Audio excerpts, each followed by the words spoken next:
Good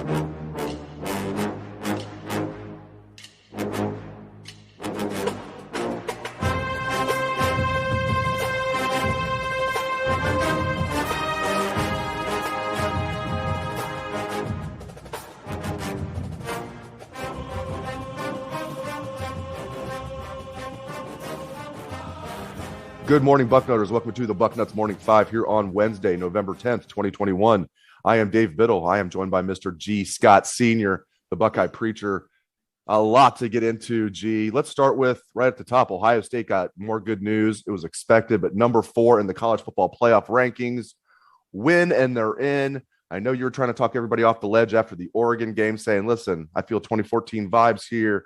You know, everything's going to take care of itself. And here we are. Good prognostication on your part, sir. Well, look, I'll say this. It's easy for me to say. And what I say about it's easy for me to say, I'm just joining this whole fan thing, right? Look, I understand that there's some folks and passion. There's a lot of passion with the Buckeye fan base. So after that Oregon loss, it hurt. It hurt. But at the same time, I've been broken up with before, and we've talked about this. That's what it was like for the Oregon game. It was like being broken up with, and you think it's the end of the world. We've been through those relationships. We get to our children, and we tell our children, hey, don't worry about it. Just wake up the next day. You start to stack your days, stack your wins, take care of the next game, and that's what they've done. And here they are right now sitting at number 4. And look, it's been a good season so far. There's been a learning curve for everyone involved. I think the Buckeyes are doing fantastic.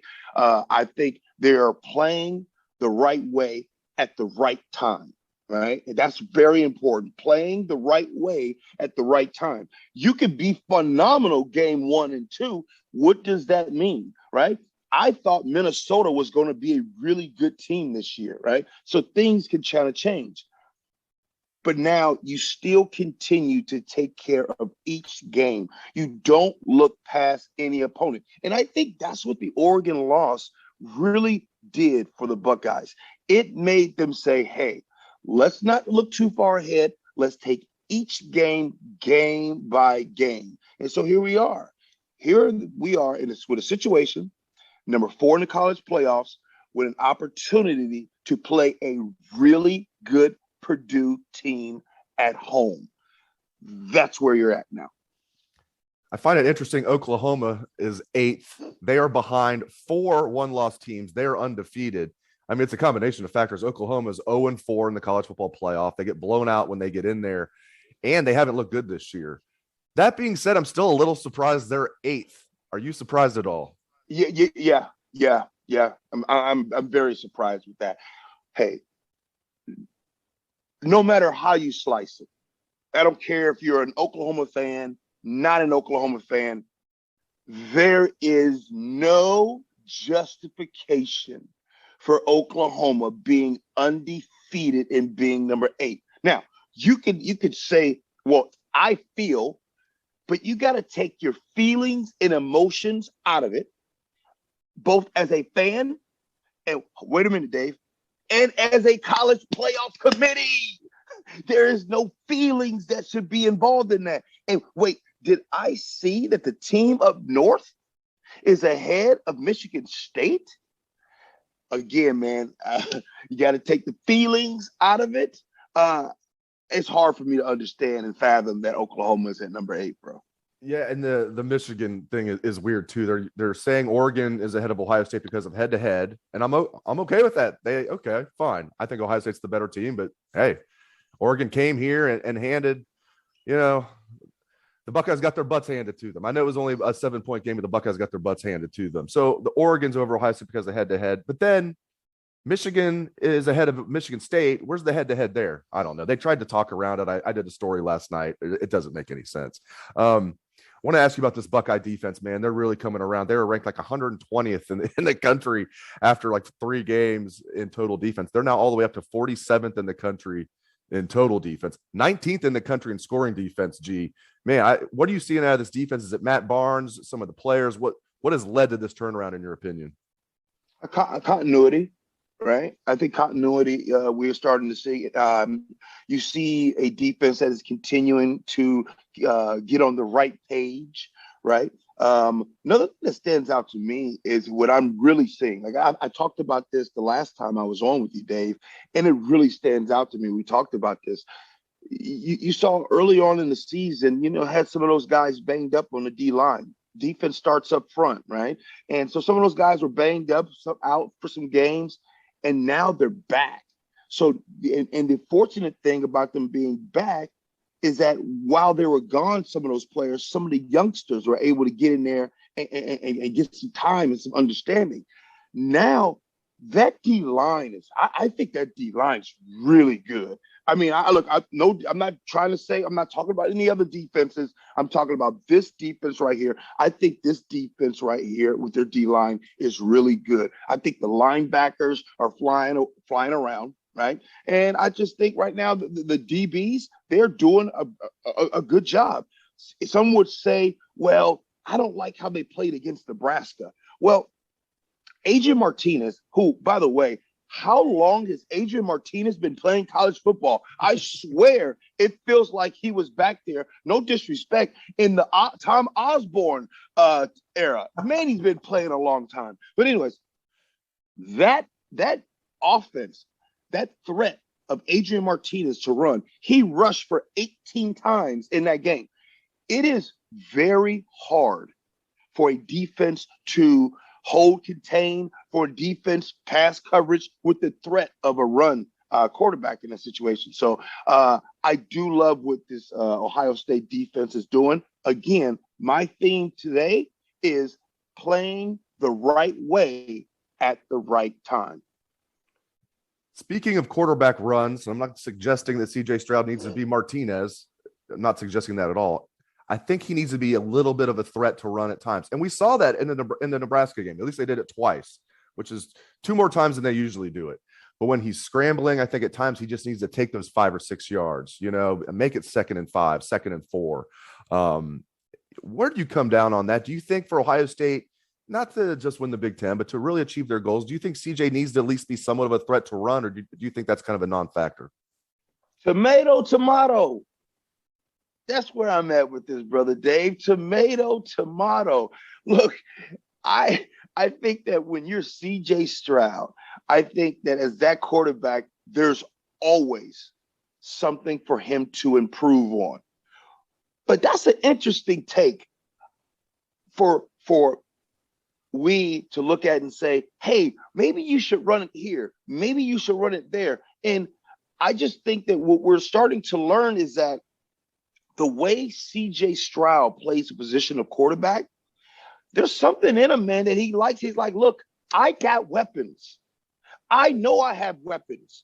I want to give them, I want to feed them. I want to feed them the ball, those weapons. I got the best pass catchers, in my opinion, in the country. And I want to feed them. And you want to know who loves it? You want to know who loves the fact that CJ Stroud doesn't take off? Maybe you don't love it, but you know who does? For some reason, CJ Stroud came back to play for Ohio State this year. For some reason, Jeremy Ruckert came back this year to play for Ohio State. So they must have saw some. You mean Chris Olave came back? You mean Chris Olave came back? Oh, I'm sorry. I'm sorry. I knew Chris Olave. Yeah. I was getting too excited. Chris Olave came back. Jeremy Ruckert came back.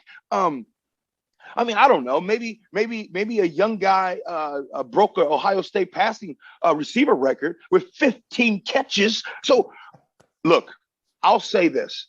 Fine. Tomato. If there wants to be some complaints, but it's real. It's tough to know what you would do in those situations in the heat of the moment, right? Like, you can't coach that. Ryan Day can't sit there and say to CJ Stroud, hey, in this moment, I think you should do this. That's about feel. That's about play. And I think CJ Stroud is a winner.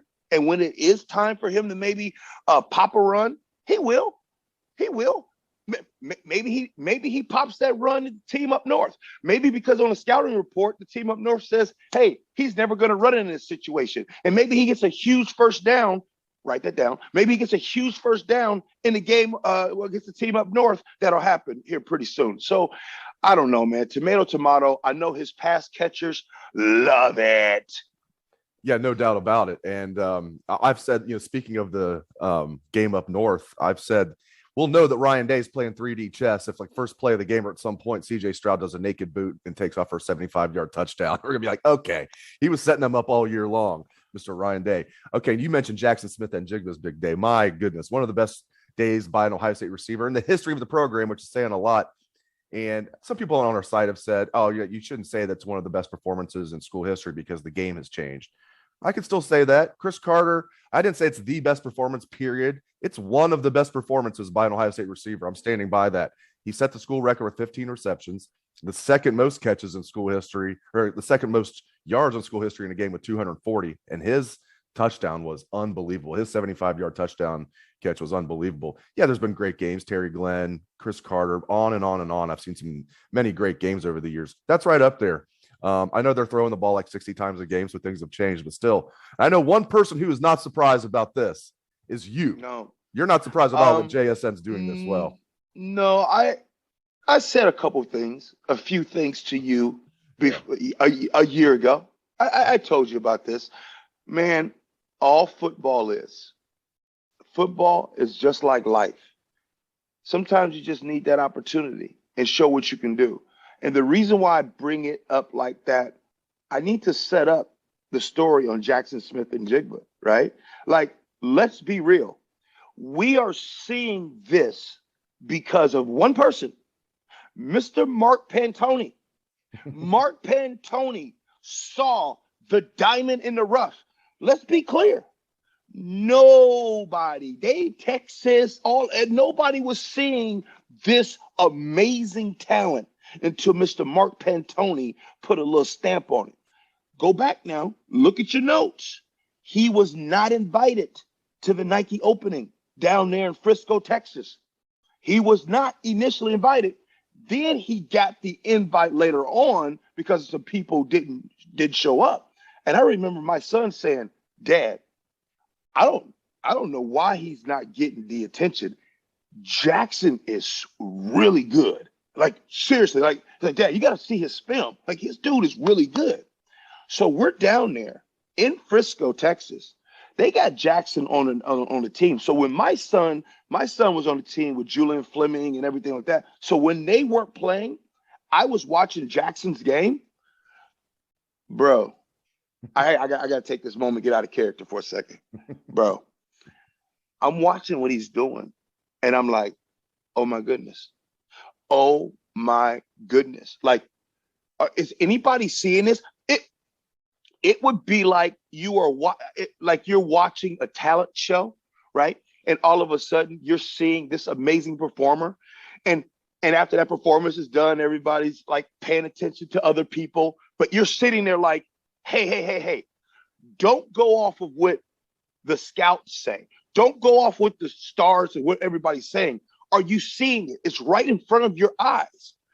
That's what Jaxon Smith was doing down in Frisco, Texas. It was crazy. No, his team didn't win, and they weren't the stars, but that dude was amazing. So I told you last year. Mm-hmm. I told you. Everybody's like, oh, after Garrett Wilson and after Chris Olave. I said, don't you guys worry. The man is here. The man is here. Did I not tell you that? You did. When everybody was talking about the big two, you were like, there's the big three. There's the big three. Yeah, don't talk about the big two. There's the big three. And man, in whatever order, by the way, I mean, it's the best receiving core in the country. It's the best receiving core in Ohio State history. And I'm including the guys, some of those backups. I said it last year when there was an argument on whether or not, man, are these the best wide receivers? I said next year when it's going to be, well, I didn't know it was going to be Chris Olave coming back. But when Chris Olave came back, I said, ooh, you talk about, that's the gang right there. You know, you talk about boy bands, you're talking about groups. That's what you're seeing right there. Those three are amazing. I thought the O-line would be amazing, and they're not doing terrible. I think they're taking a little too much heat, but they are struggling, and especially for their lofty expectations. And maybe, I don't know, maybe I'm at fault for having too high of expectations, but Penn State got the better of them a lot. Nebraska's D-line got the better of them throughout that game. What are you seeing out of this O-line? Why do you think they're struggling a little bit? I think everybody has a struggle at some point. I think this is college football too, right? The way that we judge quarterbacks in the NFL, we judge them by Super Bowl wins, right? The way we judge college football teams, we judge them by wins and losses, right? I think, how about this?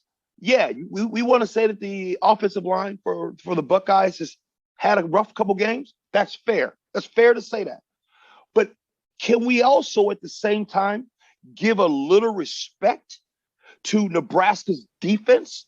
Yes. Can we do that? If I just said before, ladies and gentlemen, let's start to look at this football game past the numbers, past the win-loss record. Look for the eye. You can't tell what happened during a stat sheet. You gotta give Nebraska the credit.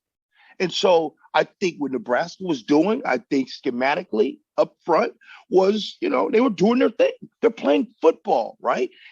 But for the Buckeyes offensive line, the most important thing is going to be for them is to, my theme of the day, play the right way at the right time. They've had 2 games that people might want to say, uncharacteristic of them because they were so dominant early, right? They were so dominant. Now, hey, if you have a straight A student, if your child is a straight A student and they come home with a B, yeah, the whole house is like, oh my goodness, you're going crazy. Meanwhile, Cletus next door wishes that his child could come home with a B. So that's all that's happened is the offensive line has gotten a B 2 weeks in a row. And Cletus next door is like, shh, I wish my child would get a B. And you're complaining.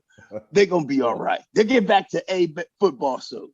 You're the king of analogies, man. That's a great analogy. And you know what? I think maybe they needed that. Now this, maybe that woke them up a little bit. Maybe they were hearing all people like me here on the Bucknuts Morning 5. I doubt the offensive linemen are listening to the Bucknuts Morning 5, but let's pretend maybe they're hearing people like me saying, oh, this is going to be one of the best offensive lines in Ohio State history. Oh, shout out to Monica Daniels. Shout out Monica Daniels. Paris Johnson Jr.'s mom. Shout out to Monica. And occasional guest here on the Bucknuts Morning 5. Everybody knows Monica. Yeah, right. Right. Listen, they'll be fine. Maybe, and now maybe Purdue, Michigan State, and Michigan are going to get the best version of this offensive line. Ryan Day was talking about that yesterday. It's just little things. Ryan Day and Kevin Wilson were saying it's just little things that they need to correct, but they're confident that this O-line is going to get going. All right, last thing, my friend, Purdue game. Man, the spoiler makers are real. They've beaten 2 top 3 teams this year as an unranked team. They have the most wins as an unranked team over top 5 teams in college football history with 17. Ohio State was on the wrong end of that in 2018. Purdue's not unranked now, though. They're number 19. They're coming here to the Horseshoe. Man, they're 20-point underdogs, though. That spread surprises me a little bit. What are your thoughts on this matchup? Purdue's a pretty good team. Getting a good team. No question about it. If I had to give it an equivalent to when I think about Purdue, especially going back to 2018 and seeing what they've done, I mean, for some reason they always tend to knock off some big teams. They remind me of the Miami Dolphins, right? Now, I say this with respect, okay? The Miami Dolphins are one of those teams that year in and year out for a while, they were the ones that would beat the Patriots. When the Patriots were real good and they're doing their thing, and then Miami like, we're going to beat you. Like, how in the world did the Miami Dolphins just beat the Patriots? I don't know. But they just set up in that way. Well, in the case of Purdue, this is a very hungry team.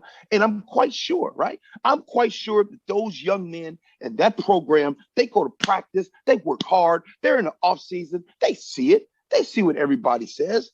They don't, people don't think that Purdue can do anything. But you know what's something of the beauty of life is when you attack it with a chip on your shoulder, man. When you attack it, when there's a lot of people who don't think you can do something. So when you ask me about this game at the Shoe, I look at this game, and I don't know if anybody else does. Like, I'm more concerned and worried about a tough Purdue team like this than I was Penn State. This game right here is going to be a huge game. And man, you're making this pretty big. No, Because if there's one thing we've learned, every game is a big game. Now you get my thing? Like this game. So the offensive line that's kind of, everybody's been talking about it. They're going to have to fire off on all cylinders. But here's the key. Here's the key that Purdue is going to have to worry about. And here's Purdue's concern. What happens if that run game pops in the first quarter? That is something that they can't let happen. If there's one thing that over the last few weeks that has happened, is the run game kind of stalled early, right? You know what I mean? And then, of course, the young fella, Trey Henderson, bam, get you that pop later on. He's always consistent for that. But what Purdue is going to have to worry about at the shoe, baby, if you let that run game get going early, like Whoopi Goldberg told Demi Moore in the movie Ghost, you in trouble, girl. That's what's going to happen if you let that happen early on. I love it. Thank you for your time, sir. I appreciate it. He is G. Scott Sr. Thanks for your time, man. All right, brother. Thanks to all the listeners out there for tuning in to the show. We appreciate that very much. Hope everyone has a great day. Let's hear that Buckeye swag, best damn band in the land.